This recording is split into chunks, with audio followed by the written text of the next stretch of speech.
Welcome to my YouTube channel, Everything Medical. Today's video, I'm going to be treating the anatomy of the radial nerve. It is a vital nerve in the upper limb. So if you are coming across to this channel the first time, endeavor to subscribe and hit the notification bell so that you get notification when I upload video on human anatomy. Now let's dive into the class. What is the radial nerve? First of all, the radial nerve is one of those peripheral nerves of the upper limb. It is the thickest branch or the largest branch of the brachial plexus. Now let's give an introduction.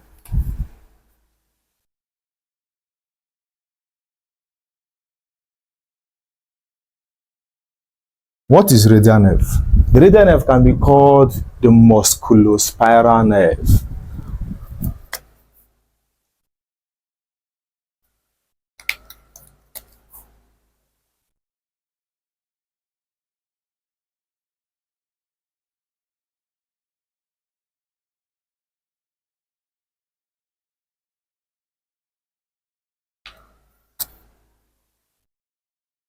It can be called the musculospiral nerve.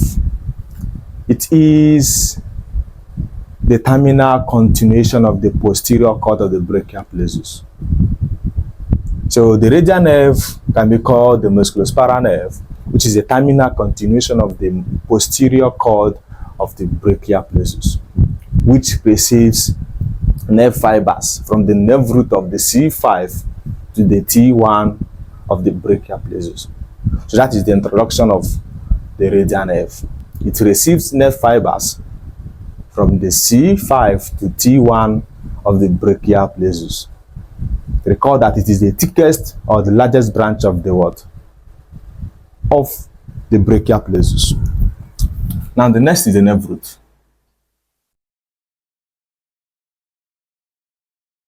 What is the nerve root of the radial nerve? It receives nerve fibers from the C5 to the T1 of the brachial plexus. That means the 5 segments of the brachial plexus give it fibers to the radial nerve. That means it has a nerve root of C5 to C8 and T1. That is the nerve root. Now, this diagram depicts the course and distribution of the radial nerve. We have the C5, C6, C7, C8, and T1. So these are the nerve roots of the brachial plexus. This nerve root gives nerve fibers to the radial nerve.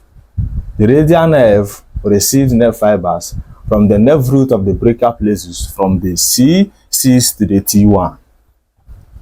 Recall that it is the terminal continuation of the posterior cord of the brachial plexus. That means it arises from the posterior cord of the brachial plexus. Important to note, the cause of the brachial plexus lies in the axilla. That means the radial nerve arises from the posterior cord of the brachial plexus in the axilla. So this nerve root forms the radial nerve. Now this is our radial nerve.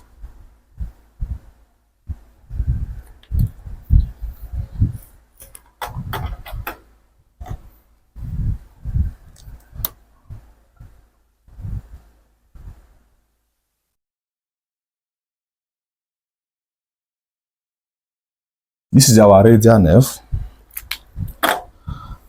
Okay. The next we are going to be looking at is the origin. What is the origin of the radial nerve? The radial nerve originates from the posterior cord of the brachial plexus. That is the origin of the what? Of the radial nerve, which lies in the axilla.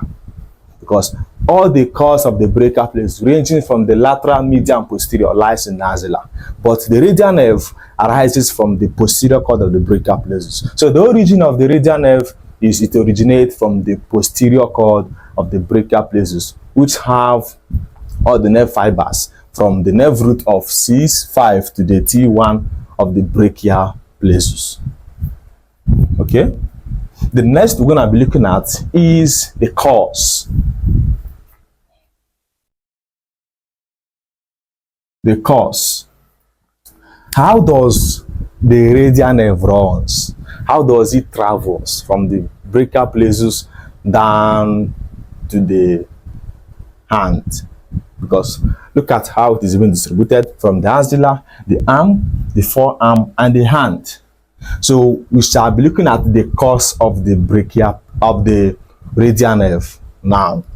Okay, the radial nerve originates from the posterior cord of the brachial plexus in the axilla. In the axilla, it travels or related or lies posteriorly to the third part of the axillary artery. Because in the axilla, this is the axilla. In the axilla, it lies posteriorly to the third part of the axillary artery, and as well anteriorly to the muscles that forms the posterior wall of the axilla. Now, same in the axilla, it exits the axilla in an inferior direction, where it descends and passes through the lower border of the inferior or the lower border of the teres major muscle, because the radial nerve exits the axilla in an inferior direction, where it descends and passes through the lower border of the teres major muscle in a triangular interval, where it descends to enter the arm by passing through the posterior compartment of the arm to enter the spiral groove that is located at the posterior surface of the humerus. Yes. Now, in the axilla, it gives its first muscular and sensory branch. Now, here we have the motor branch,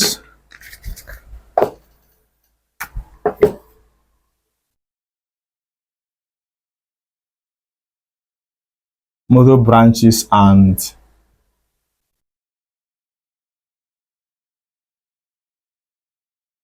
sensory branches.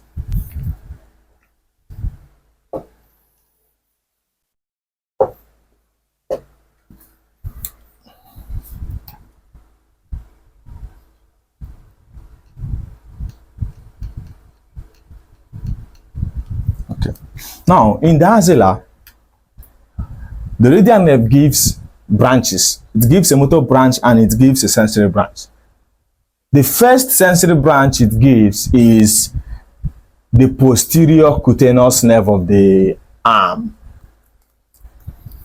Here is the posterior cutaneous nerve of arm. So it is a what? It is a sensory branch. One sensory branch is the posterior cutaneous nerve of arm. This nerve innervates to the skin at the posterior aspect of the arm. It gives a cutaneous innervation. Once you hear cutaneous, your mind should go to the skin. So it innervates to the skin around the posterior aspect of the what? Of the arm. Okay. It then gives a muscular branch, which is what we call nerve to long head of the tricep. Look at it here. This is the tricep brachii. Long head of tricep brachii.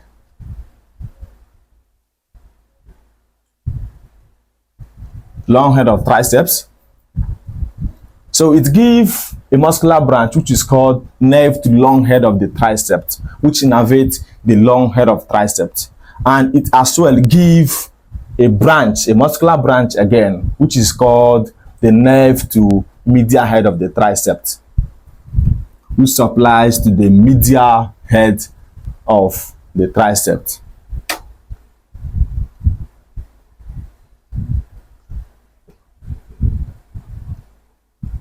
Medial head of the triceps.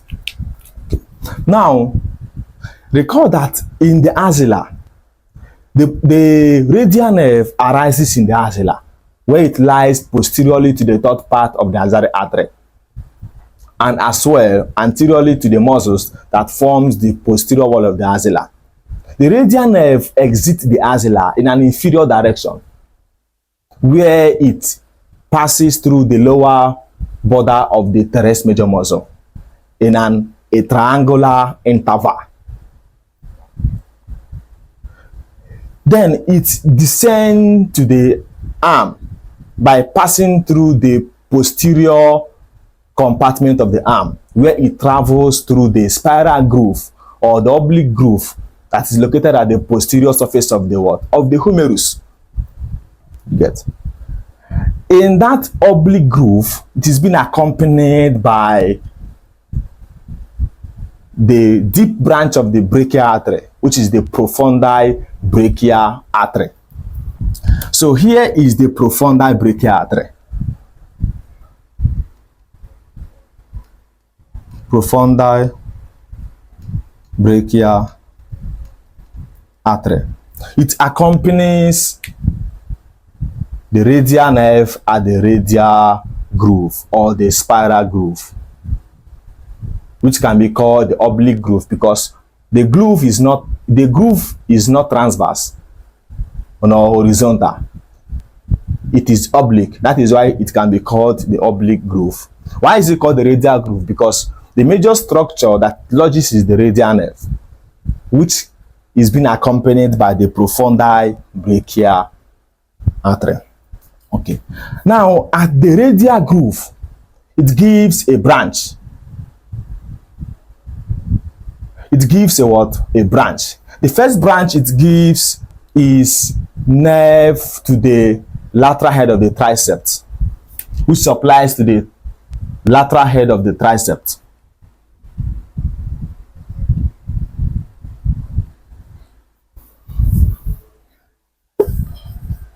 So this is the lateral head of the triceps.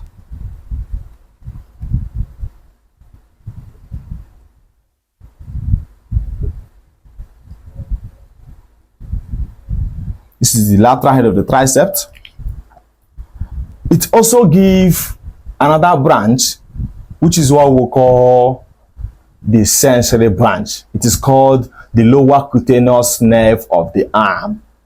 The lower cutaneous nerve of the arm, or the lower lateral cutaneous nerve of the arm.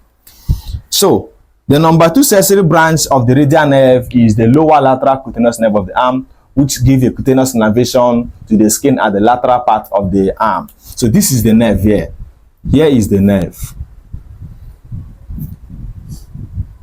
Lower lateral cutaneous nerve of arm. So that is our second sensory branch. Lower lateral cutaneous nerve of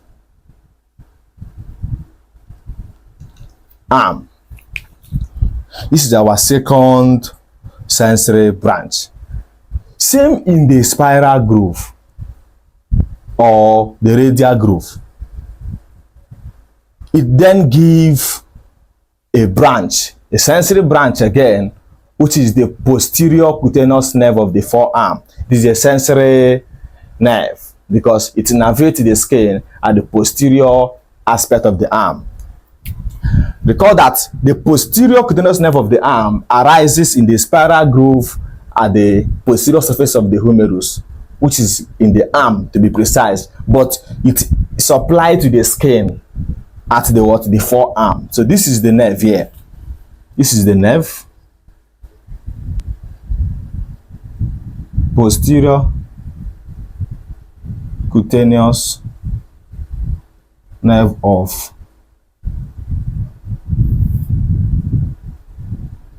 forearm.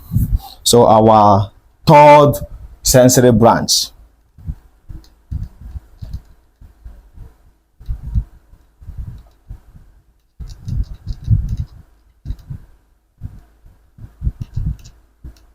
Forearm. Okay. The second muscular, another muscular branch that it gives off while in the spiral groove is the nerve to anconus. The nerve to anconus supplies to the anconus what? Muscle. This is the nerve to anconus. It supplies to anconus muscle. So this is the anconus muscle. This is the anconus. Okay. Now, these are the structures it innervates while it is still on the spiral groove as located at the posterior surface of the humerus in the arm. Now, the radial nerve is still traveling. Pay attention, it is still traveling. Okay. The radial nerve at the level of the lower border of the spiral groove, the radial nerve pierces the lateral intermuscular septum to travel at the anterior compartment of the arm. At that region, it passes between the brachialis and the brachioradialis, and also between the brachialis and the extensor carpi radialis longus. Get? Because for it to travel from the posterior compartment of the arm to the anterior compartment of the arm, it pierces the lateral intermuscular septum, where it enters the anterior compartment of the arm and passes between the brachioradialis and the brachialis muscle, and also the extensor carpi radialis longus. So at the lower border of the spiral groove, you get, it gives off branches, a muscular branch and as well an articular branch that innervates the elbow joint. So the first muscle it innervates, the muscular branch, is the small part of the brachialis. This is it. Brachialis, it is the small part of it.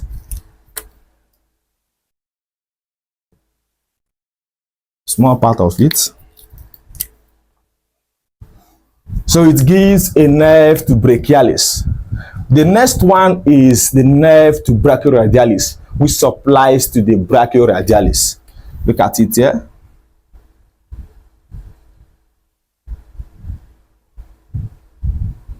Brachioradialis. This is an articular branch to the elbow joint. Elbow joint. Here is a nerve to the extensor carpi radialis longus. So it's innervate to the extensor carpi radialis longus. So this is the extensor carpi radialis longus.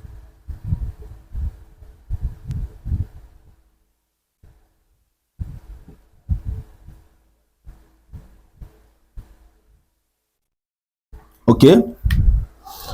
These are the muscles that it innervates when it pierces the lateral, intermuscular septum. This is the lateral intermuscular septum.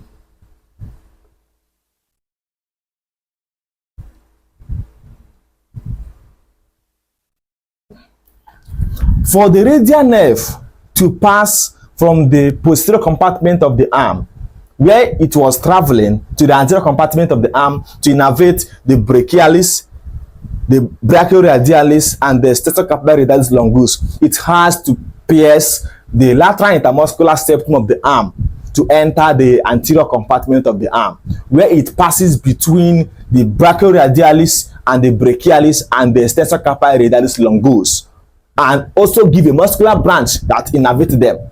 It also gives an articular branch that innervates the elbow joint. Okay, now the radial nerve is still traveling at the level of the cubital fossa. You get, particularly the lateral epicondyl of the humerus. The radial nerve bifurcates into two terminal branches, which is the superficial branch and the deep branch. Recall that the radial nerve terminates at the level of the anterior surface of the lateral epicondyl of the humerus by giving two terminal branches, which is the superficial branch and the deep branch. Recall that this termination is laterally to the what? To the cubital fossa. It is laterally to the cubital fossa because the lateral epicondyle is laterally to the cubital fossa. Do you get? So that is why the termination of the radial nerve is laterally to the cubital fossa. But which particular part of the lateral epicondyle does it terminate? It terminates at the anterior surface of the lateral epicondyle, where it gives two terminal branches, the superficial branch and the what? The deep branch. Okay, this is the superficial branch, which can be called the superficial radial nerve.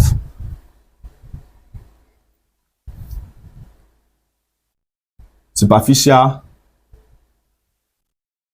branch. This is the deep branch. The deep branch. You get? Okay, the radial nerve has terminated at the level of the anterior surface of the lateral epicondyle of the humerus, which is laterally to the cubital fossa. Now, once the radial nerve terminates, it gives these two branches, the deep branch and the superficial branch, still at the cubital fossa, because at the cubital fossa, the deep branch of the radial nerve gives off a muscular branch that innervates two muscles. One is the supinator muscle, two is the extensor carpi radialis muscle. Extensor carpi radialis brevis. Okay. Those are the two muscles that the radial nerve innervates at the level of the cubital fossa. Now, this is the muscle called the supinator muscle, because once the radial nerve innervates by giving muscular branch to the supinator muscle and the extensor carpi radialis brevis, it pierces or passes through the two heads of the supinator muscle to enter the posterior compartment of the forearm, where it innervates the extensor muscles. Now, this is the supinator muscle. Supinator muscle. You get? Let me write it very well.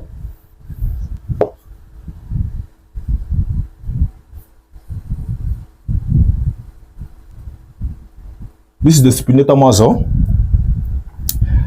This is the extensor carpi radialis brevis. So it is these two muscles that the radial nerve innervates at the level of the cubital fossa. It is after innervating them that it passes the supinator muscle to enter the posterior compartment of the what? Of the forearm. Recall that there is another name of the deep branch of the radial nerve, which is called the posterior interosseous nerve. That is the muscular branch of the radial nerve. So let's write something on the muscular branch. We have the posterior interosseous nerve. This is the muscular branch of the radial nerve. The deep branch of the radial nerve can be called the posterior interosseous nerve because after piercing the spinator muscle, it travels to the posterior compartment of the forearm. That is when you call it the posterior interosseous nerve. Normally, you don't call it the posterior interosseous nerve, that is the deep branch on this state. It is after traveling or after piercing the spinator muscle, then traveling to the posterior compartment of the forearm. That is when you call it the posterior interosseous nerve. That is a very important clarification. Okay. Now, the posterior interosseous nerve innervates all the extensor muscles in the forearm. In the what? In the forearm. Recall that the superficial branch can be called the superficial radial nerve. Now, these are the two muscles that the radial nerve, which is the deep branch of the radial nerve, innervate at the level of the what? The cubital fossa, before piercing the spinator muscle to travel to the posterior compartment of the forearm to innervate the extensor muscles. Now, the first muscle that the posterior interosseous nerve innervates is the extensor digitorum. Extensor digitorum, the first muscle. The second muscle is the extensor digiti minimi. Extensor digiti minimi. Extensor digiti minimi. The next muscle is the what? Extensor carpi ulnaris. Extensor carpi ulnaris. The second muscle is the abductor pollicis longus. Abductor pollicis longus. The next muscle is the flexor pollicis, the extensor pollicis brevis. Extensor pollicis brevis. The next muscle it innervates is the extensor pollicis longus. Extensor pollicis longus. While the last muscle is the extensor indicis. Extensor indicis muscle. Now, these are the extensor muscles that the posterior interosseous nerve, which is the deep branch of the radial nerve, innervates. First is the extensor digitorum, extensor digiti minimi, extensor carpi ulnaris, abductor pollicis longus, extensor pollicis brevis, extensor pollicis longus, and extensor indicis. So these are those muscles that it does what? It innervates, which is the posterior interosseous nerve. It is a muscular branch, which is a motor branch, because these are the sensory branch of the what? Of the radial nerve. Now, it also gives an articular branch to the inferior radioulnar joint and the wrist joint. You get? Now, this is the articular branch of the wrist joint. It gives an articular branch to the wrist and inferior radioulnar joint. That is how it does what? It works. Okay, now let's delve into the superficial branch. The superficial branch can be called the superficial radial nerve. It is also a sensory branch of the what? Of the radial nerve. So let's add it here. Superficial radial nerve.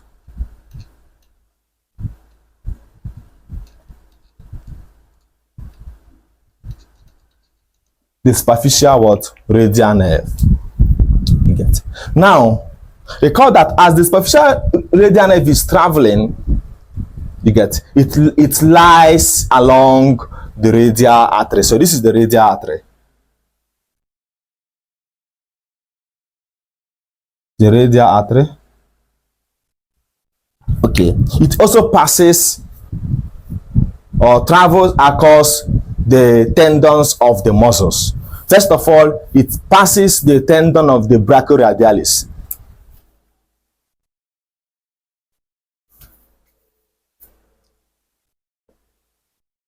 Tendon of brachioradialis. This is the tendon of abductor pollicis longus. Abductor pollicis longus. Abductor pollicis longus. This is the tendon of extensor pollicis brevis. Tendon of extensor pollicis brevis. This is the tendon of extensor pollicis longus. Tendon of extensor pollicis longus. So these are the tendons that the superficial radial nerve transverses. You get. Now, in the hand, because it is only the superficial branch of the radial nerve that enters the hand. You get. In the hand, the superficial radial nerve innervates to the skin at the lateral part of the dorsum of the hand, and also to the dorsal surface of the lateral 3.5 digit. Get. That is what it innervates in the hand, particularly the superficial branch of the radial nerve. It innervates to the skin at the lateral part of the dorsum of the hand and the dorsal surface of the lateral 3.5 digit. That is what it innervates in the hand. So it is a sensory nerve, which is the superficial branch or the superficial radial nerve. That is how it works. Okay. That is all about the course and distribution of the radial nerve. The next we'll be discussing is the what? Is the termination.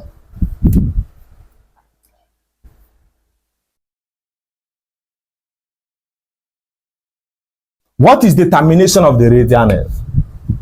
The radial nerve terminates at the level of the anterior surface of the lateral epicondyle, because it terminates to give two terminal branches: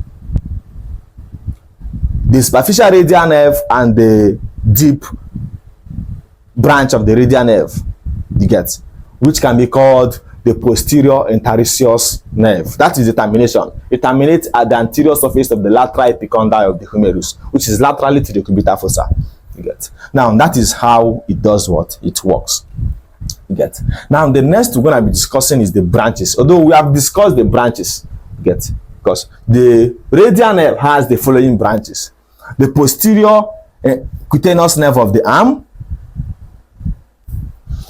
the lower lateral cutaneous nerve of the arm, the posterior cutaneous nerve of the forearm, the superficial radial nerve, which is the superficial branch, the deep radial nerve, which is the what? The posterior interosseous nerve. You get. So that those are the branches of the what? The radial nerve, both the motor branches and the sensory branches. The next we're going to be looking at is the clinical relevance that is associated with the what? With the radial nerve. The clinical relevance.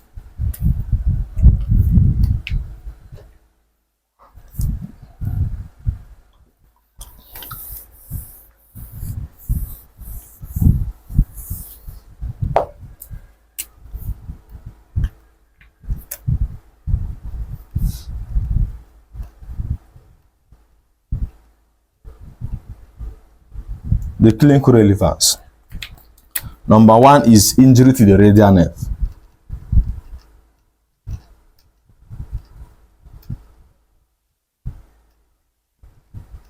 Okay.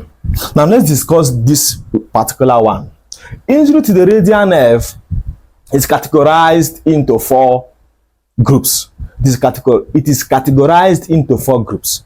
But this injury depends on which region does it occur and which particular part of the radial nerve is damaged. That is why it is categorized into 4 groups. Number 1 group is in the axilla. Injury to the radial nerve in the axilla.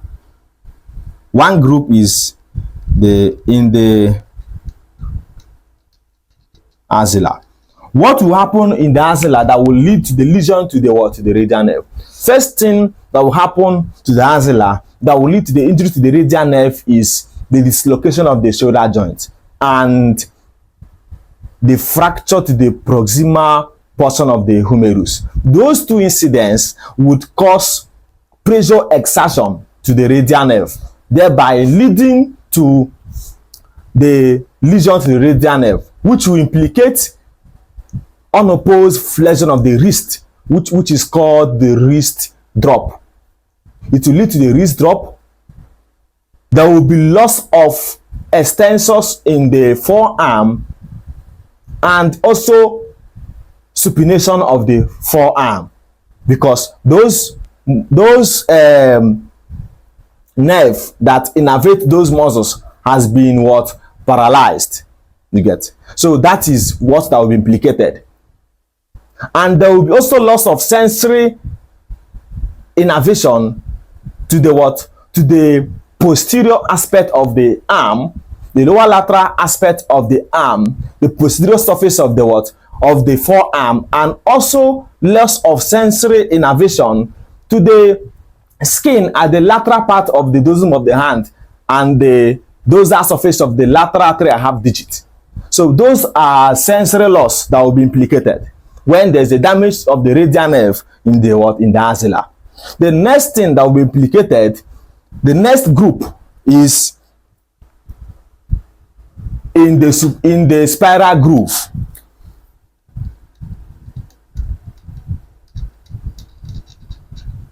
In the spiral groove, yes, recall that the radial nerve is tightly held at the spiral groove, because once the radial nerve exits the axilla, it passes in an inferior direction where it descends to the posterior compartment of the arm by passing through the lower border of the teres major muscle in a triangular interval. Once it enters the posterior compartment of the arm, it journeys or travels in the spiral groove, which is the oblique groove, as located at the posterior surface of the what? Of the humerus. So fracture to the spiral groove, you get, will lead to the lesion to the radial nerve, which will as well implicate unopposed flexion of the wrist, which is called the wrist joint. The wrist drop. You get? That is what that will be implicated. There will be also loss of sensory innervation to all those areas that the radial nerve gives cutaneous branches. You get? So those are the lesion or the damages that will be what? That will be implicated. But important to note, the long head of the tricep, or nerve to the long head of the tricep and the medial head of the tricep will what? Will not be affected. You get? Because they are located proximally to the spiral groove. That is why the tricep muscle a whole will not be paralyzed. It will be weak. There will be weakness of the tricep brachii. It will not be paralyzed, because when there's injury to the spiral groove that will cause lesion to the radial nerve, the long head of the tricep and the medial head of the tricep will not be affected, because they are located proximally to the spiral groove. It is only the lateral head that will be affected, which will lead to the weakness of the tricep brachii. But when there is injury in the axilla, both the tricep brachii a whole that's located at the posterior compartment of the arm will be affected, will be damaged, because the whole radial nerve originates in the axilla, particularly at the posterior cord of the brachial plexus. Do you get the differences now?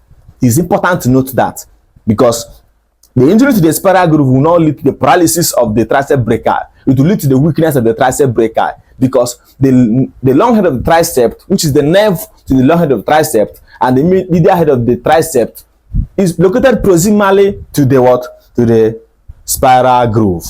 That is an important clarification. Now, the next lesion, the next area is the forearm. In the forearm. Okay. In the forearm, what are those things that will be implicated to cause lesion to the radial nerve? The first thing is laceration of the forearm and stabbing of the forearm. Those ones will lead to the loss of sensory innervation to the skin at the lateral part of the dorsum of the hand and the dorsal surface of the lateral 3.5 digit. So there will be loss of sensory innervation to those areas, thereby affecting the superficial branch of the what? Of the radial nerve. Yes. Now, other thing that will affect the motor branch is when there is a posterior dislocation of the what? Of the head of the radius and fracture to the head of the radius. Those ones will lead to the what? To the damage on the deep branch of the radial nerve, get that travels to the posterior compartment of the forearm. But important to note, when there is a dislocation of the head of the radius or fracture to the head of the radius, it will not lead to wrist drop, because the extensor or nerve to the extensor carpi radialis longus is not affected. You get? So there will still be an innervation to the wrist region. What that will be affected when there is a dislocation or posterior dislocation of the head of the radius or fracture to the head of the radius is there will be what? Lesion to the deep branch of the radial nerve, leading to the paralysis of the muscles in the posterior compartment of the forearm. So that was a clear clarification. You get? Now, let's just add it. We have